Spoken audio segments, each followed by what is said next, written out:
Assalamualaikum warahmatullahi wabarakatuh. Salam bahagia dan semangat. Perkenalkan, nama saya Dian Indrawati, calon guru penggerak angkatan 10 tahun 2024. Instansi bekerja di SD Al Irsyad 02 Cilacap, Kecamatan Cilacap, Kabupaten Cilacap, Provinsi Jawa Tengah. Pada kesempatan kali ini, saya akan menyampaikan sekilas tentang pemikiran-pemikiran Ki Hajar Dewantara.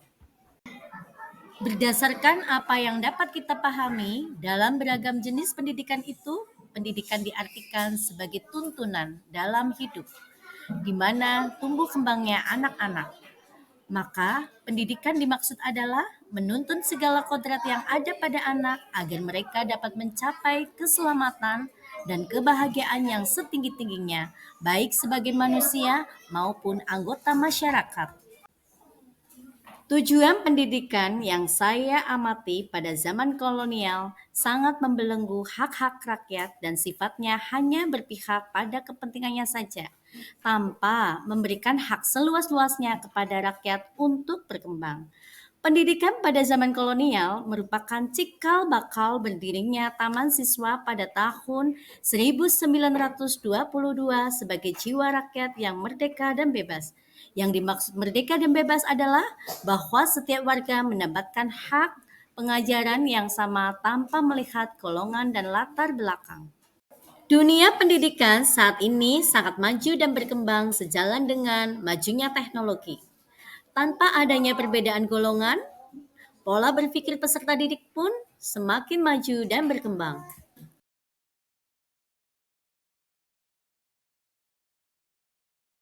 Asas pendidikan menurut Ki Hajar Dewantara adalah merupakan usaha persiapan dan persediaan untuk segala kepentingan hidup manusia, baik dalam berhidup bermasyarakat maupun berbudaya dalam arti yang seluas-luasnya. Pendidikan dapat menjadi ruang berlatih dan bertumbuhnya nilai-nilai kemanusiaan yang dapat diteruskan atau diwariskan kepada anak-anak kita. Pendidikan itu hanya untuk menuntun tumbuh atau hidupnya kekuatan kodrat yang ada pada anak-anak agar dapat memperbaiki tingkah lakunya. Ki Hajar Dewantara mengibaratkan pendidik sebagai petani atau tukang kebun. Anak-anak itu seperti biji tumbuhan yang disemai dan ditanam di lahan yang disediakan. Anak-anak itu bagaikan bulir-bulir jagung yang ditanam.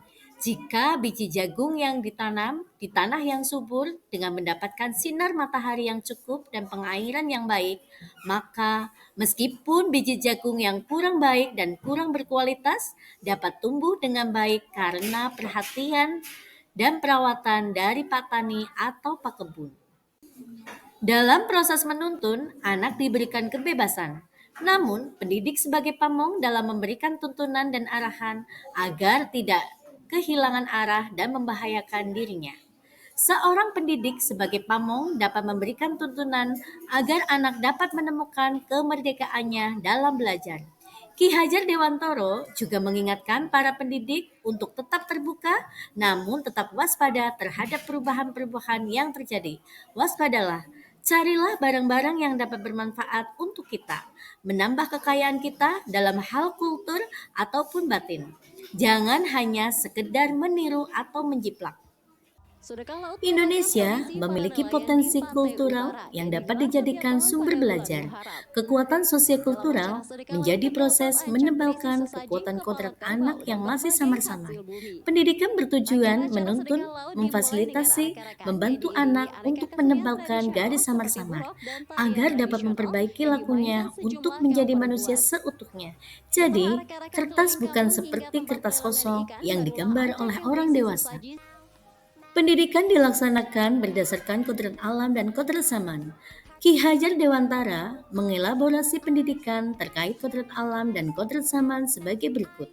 Segala kepentingan anak-anak didik, baik untuk hidup pribadinya maupun masyarakatnya, jangan sampai meninggalkan kepentingan yang berhubungan dengan kodrat keadaan, baik pada alam maupun zaman.